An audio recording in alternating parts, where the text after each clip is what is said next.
नमस्कार, आप देख रहे हैं फर्स्ट बिहार झारखंड और मैं हूं आपके साथ रागनी शर्मा। कुछ दिनों में बिहार में हो रहे विधानसभा चुनाव की तारीखों का ऐलान कर दिया जाएगा और हम आपको बता दें कि जहां चुनाव से पहले बिहार में चुनाव आयोग जो है वह 2 दिवसीय दौरे पर है। जहां पहले दिन चुनाव आयोग ने चुनाव की तैयारियों को लेकर जायजा लिया, वहीं दूसरे दिन चुनाव से जुड़े हैं मुद्दों पर प्रेस कॉन्फ्रेंस भी किया गया। जी हाँ, आज यानी रविवार को चुनाव आयोग ने चुनाव से जुड़े मुद्दों को लेकर प्रेस कॉन्फ्रेंस किया, जहां इस दौरान मुख्य चुनाव आयुक्त ज्ञानेश कुमार ने बड़ी जानकारी दी है। आपको बता दें कि जहां उन्होंने प्रेस कॉन्फ्रेंस के दौरान साफ साफ शब्दों में कहा है कि इस बार बिहार में हो रहे विधानसभा चुनाव में हर बूथ पर मात्र 1200 वोटर ही वोट दे पाएंगे। जी हां, उन्होंने प्रेस कॉन्फ्रेंस के जरिए इस बड़ी जानकारी को साझा की। इतना ही नहीं, इसी के साथ उन्होंने यह भी कहा कि वहीं इसके साथ साथ उन्होंने यह भी बताया कि हर बूथ पर जो है वह वेब कास्टिंग की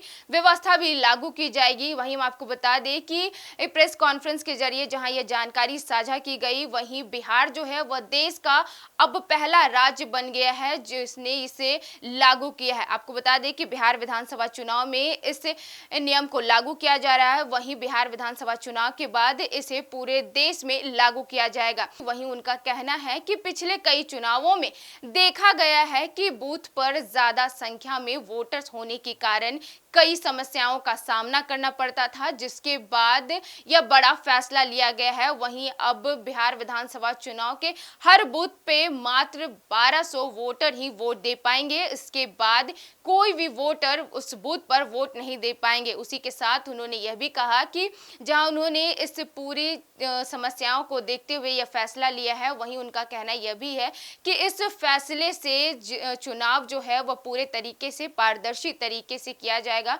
वहीं निष्पक्ष और पारदर्शी तरीके से वोटर्स जो हैं वह वोट भी दे पाएंगे। जहां बता दें कि बिहार में विधानसभा चुनाव से पहले तैयारियों का जायजा लेने के लिए चुनाव आयोग जो है वह 2 दिवसीय दौरे पर पटना पहुंची। जहां पहले दिन आयोग ने राजनीतिक दलों के प्रतिनिधियों, डीएम, एसएसपी, आईजी समेत सभी एजेंसियों के साथ बैठक की और उनके सुझाव लिए। इतना ही नहीं, वहीं दूसरे दिन प्रेस कॉन्फ्रेंस किया गया, जहां मुख्य चुनाव आयुक्त ने बताया कि इस बार बिहार विधानसभा चुनाव में 17 नए प्रयोग किए जाएंगे। जी हां, जो आगे चलकर पूरे देश में भी लागू किया जाएगा। आपको बता दें कि जो 17 नए नियम प्रयोग किए जाएंगे उसमें शामिल है हर बूथ पर 100% वेबकास्टिंग की व्यवस्था दी जाएगी। किसी भी बूथ पर 1200 से अधिक वोटर्स नहीं होंगे। इतना ही नहीं, वहीं ईवीएम पर प्रत्याशियों की रंगीन फोटो साझा की जाएगी। साथ ही साथ वोटर आईडी कार्ड में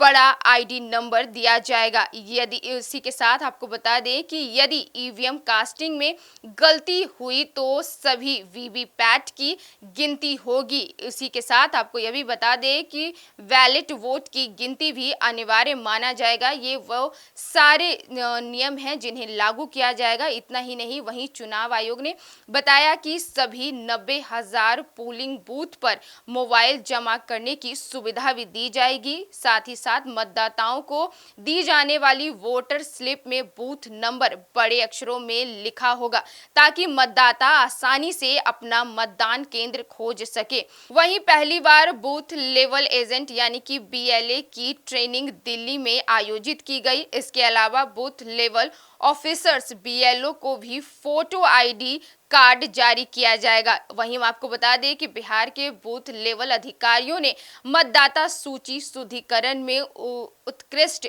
काम किया है, जहां वैशाली ने दुनिया को लोकतंत्र की राह दिखाई है और बिहार एक बार फिर से देश के लिए प्रेरणा बनने जा रहा है। चुनाव आयोग के मुताबिक इस बार भी पारदर्शिता, तकनीक और सुविधा तीनों पर बराबर ध्यान दिया जाएगा। जहां आज के प्रेस कॉन्फ्रेंस में इन अहम मुद्दों पर जानकारी साझा की है, वहीं बताया जा रहा है कि बिहार विधानसभा चुनाव को लेकर नए 17 नियमों को लागू किया गया है, जिनमें यह अहम बताया जा रहा है कि अब हर बूथ पर 1200 वोटर ही वोट दे पाएंगे। जहां साफ तरीके से ज्ञानेश कुमार ने कहा है कि अधिक संख्या में बूथ पर वोटर होने के कारण समस्याएं होती है और जो वोट दिए जाते हैं मतदाताओं द्वारा जो वोट दिए जाते हैं वह निष्पक्ष और पारदर्शी नहीं होते हैं। इसके लिए यह फैसला लिया गया है, जिसके बाद अब संभावना है कि इस बार बिहार विधानसभा चुनाव जो होने वाला है उसमें हर बूथ पर 1200 वोटर ही होंगे, जिससे मतदाताओं को भी आसानी से वोट देने में आसानी होगी।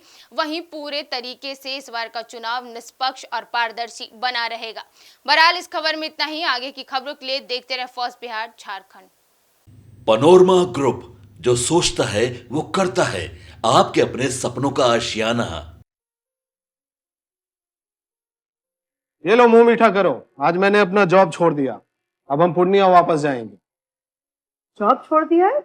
मतलब ये घर कैसे चलेगा? हम करेंगे क्या? और माँ बाबूजी क्या बोलेंगे? इसलिए मैं एक और मिठाई का डब्बा लाया। अपने बिजनेस के लिए लोन अप्रूव हो गया। अरे लोन अप्रूव हो गया वो तो ठीक है, लेकिन पूर्णिया में हम रहेंगे कहाँ? अपना घर भी तो नहीं है वहाँ। इसलिए तो एक और मिठाई का डब्बा अलग से लाया हूँ। हमने पूर्णिया में घर ले लिया है, पूर्णिया के ई होम्स पैनोरमा में। पूर्णिया में पैनोरमा ग्रुप लेकर आए हैं ई होम्स पैनोरमा। बड़ा घर, आलीशान जिंदगी और अत्याधुनिक सुविधाओं के संग। अरे अरे, अब क्यों मुंह मीठा करवा रही हो? क्योंकि हम घर वापसी जो कर रहे हैं। घर वापसी की खुशी पूर्णिया में ई होम्स पैनोरमा के संग। ई होम्स पैनोरमा, लग्जूरियस